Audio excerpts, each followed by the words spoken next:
হচ্ছে কেন? বিদ্যুৎ মন্ত্রী জবাব দাও, জবাব দাও, জবাব দাও। মঙ্গলবার সকালে কুলটির বিদ্যুৎ দপ্তরে বিক্ষোভ দেখান জাতীয় কংগ্রেসের কর্মীরা। জাতীয় কংগ্রেসের জেলা সভাপতি দেবেশ চক্রবর্তী জানান, মঙ্গলবার 7 দফা দাবি নিয়ে কুলটির বিদ্যুৎ দপ্তরে বিক্ষোভ দেখানো হয়েছে। মূলত বিদ্যুৎ বিল প্রত্যেক মাসে নিতে হবে, লোডশেডিং বন্ধ করতে হবে, বিভিন্ন জায়গায় বিদ্যুতের তার বদলাতে হবে ও আন্ডারগ্রাউন্ড কেবল তার নিয়ে যেতে হবে। এই সব দাবি নিয়ে বরাকর বিদ্যুৎ দপ্তরের আধিকারিকের সাথে দেখা করা হয়েছে। তিনি আশ্বাস দিয়েছেন তাদের ক্ষমতা মতো কাজ করবেন এবং বাকি অভিযোগ রাজ্য দপ্তরে জানানো হবে। আজকে প্রায় 6-7 দফা দাবি ছিল।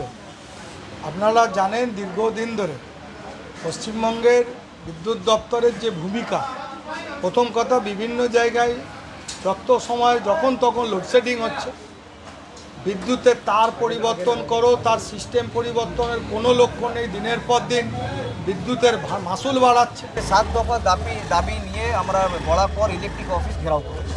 আমাদের দাবি হচ্ছে যে ইলেকট্রিক পরিষেবা ভালো করে কুলটি অঞ্চলে মানুষ পাক, ইলেকট্রিকের যে পরিস্থিতি, তার কানেকশন হোক, চাই কেবেলস হোক, সেইগুলো ঠিক করা হোক। অনেক জায়গায় খারাপ অবস্থায় রয়েছে, বেহাল অবস্থায় রয়েছে, সেইগুলোকে ঠিক করা হোক। বাজার মার্কেট এরিয়াতে আন্ডারগ্রাউন্ড কেবেলস করার দাবি নিয়েছি। ঠিক আছে, মিডিয়ার সঙ্গে কথা বলার জন্য অথরাইজ পার্সন হচ্ছে, ঠিক আছে, রিজিওনাল ম্যানেজার, আপনি ওনার সঙ্গে কথা বলতে পারেন। অবশ্যই আমি যে কমপ্লেনটা পেয়েছি সেটা আমি হাইলাইট করে দেবো, যেটা রেসপেক্টিভ ডিপার্টমেন্ট আছে, আর আমাদের এন্ডে যেটা দেখার সেটা আমি দেখে নেব।